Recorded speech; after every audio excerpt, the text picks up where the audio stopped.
What's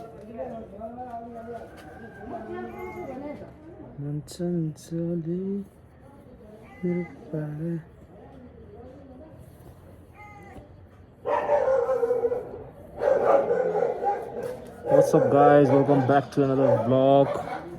अहिले चाहिँ म बार्जली जान लागिरहेको हो। अहिले बिहानको 12 बज्नु आएको छ। हल्का ढिलै उठे आज। सो त्यहाँ जान्छु। रोहित आएको छ। रोहितलाई यसो भेट्छु, धेरै भयो नभेटे साथीलाई। अनि त्यसपछि पढ्नु छ, आज धेरै काम छ। पढ्न पनि थालिसकेको छु मैले फेरि है। केटाहरूलाई थाहा छैन भने यसरी हेल्मेट चट्ट पारा खासै स्वागत त होइन यार एसटिएमले। स्टिकरहरू यदि केटाहरू कसैको केहीको स्टिकरहरू छ भने चाहिँ दियो हुन्छ मलाई, म यतातिर टाल्छु है।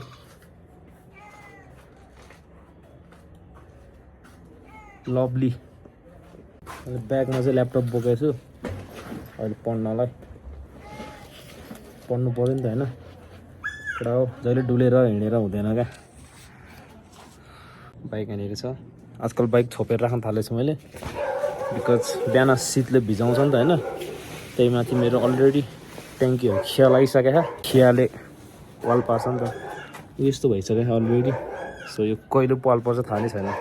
ब्याट्री डाउन भइसक्यो बाइकको। के हान्नुपर्छ यार।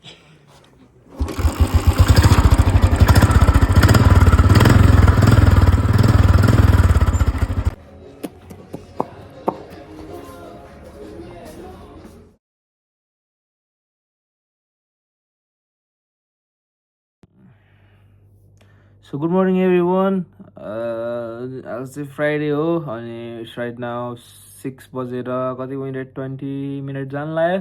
6 बजे उठेको मैले। अघि भर्खर भ्लग बनाएको थिएँ, फेरि त्यो साउन्ड राम्रो आएन कि के भयो, अब त्यो त्यस्तै हो है बिहान। आज चाहिँ फ्राइडे हो अनि अहिले बिहानको 6 बजिरहेको छ होइन, 6:30 हुन लाग्यो होला अब त।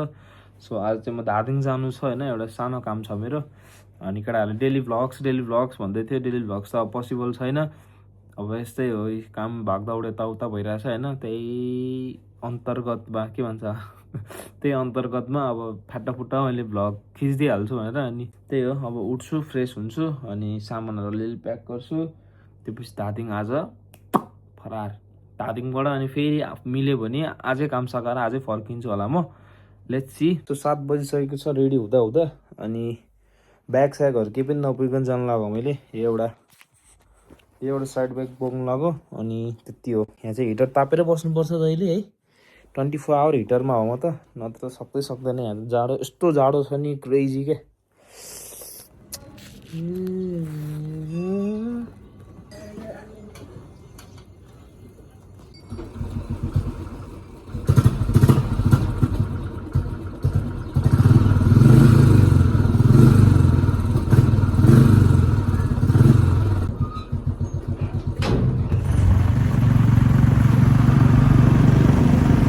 लगडा हो, फाइनली नाकढुङ्गा कट्यो। अब यहाँबाट चाहिँ चिल हो, चेकिङको डर हुँदैन। अघिसम्म चाहिँ अलिअलि डर थियो। यहाँनिर यार एउटा हातले भ्लग बनाउँदै एउटा हातले चलाइरहेको छु है, यो गर्नु चाहिँ एकदम भेरी ब्याड कुरा हो यो। सो म अहिले एकछिनमा अब खाली भएपछि म भ्लग गर्छु। मलाई चाहिँ एकचोटि वेदर देखाउनु मन थियो यहाँको होइन। काठमाडौँमा यस्तो जाडो छ नि, अहिले चाहिँ कति 7 बजिसक्यो। 7 बजेर घामै आए पनि जाडो चाहिँ वाइल्ड जाडो छ है। घामै त परेको छैन त्यही माथि यो साइडमा। यहाँ त स्टिल हुस लागेको रहेछ। काठमाडौँमा मात्रै रहेछ यार घाम खुलेको त। यो साइड त डाँडा भएर होला अझै त्यस्तै छ, हुस लागेको छ है। घामै आएको छैन, पछाडि पनि छैन। अब चाहिँ गल्ती चोक आउँछ। सो घर गएर चाहिँ भ्लग बनाउनु होला खासै म। अब डाइरेक्ट बेलुका म फर्केँ भने बनाउँछु भ्लग, नत्र त्यतै गल्तीतिरको यस्तो शान्ति नै आउँछ नि है।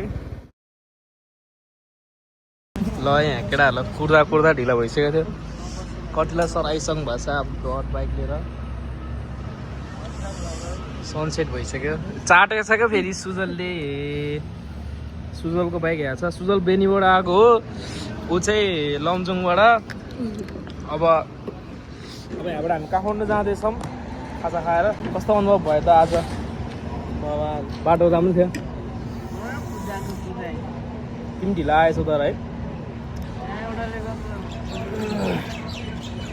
तिमी पोखरामा हुँदाखेरि नि अनि मलाई कुरिरा भन्थ्यौ त नि आदर्शलाई हजुर सो यो दादिङ हो होइन यो राहुलको घर हो यो सुजलको बाइक अनि यो मेरो बाइक हो यो सेलमा छ यो डट बाइक पनि सिएनसीहरू पनि छ अलिअलि डट रिम नि हाल्ने अब त्यही हो अनि यहाँ मोमो खाँदै हो हामी चाहिँ यहाँ सुजल छ राहुलको घर राहुल छ यहाँ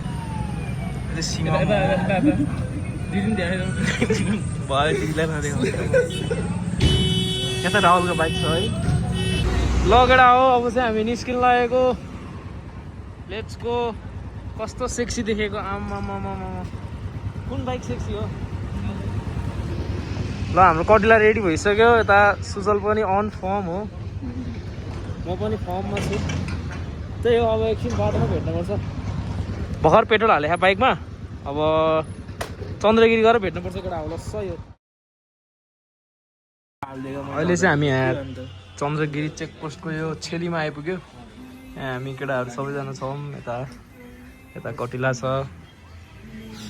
त्यही हो अब एकछिनमा भेट्नुपर्छ एकदम बाटो चाहिँ डेन्जर रहेछ यो माथि माथि लागेपछि चाहिँ ढार्केदेखि लिएर सब बाटो खत्तम छ अब यदि आउँदै हुनुहुन्छ भने चाहिँ सिधा पहिलाको बाटोबाट आउनु यो बाटो बन्न अलिक टाइम लाग्छ होला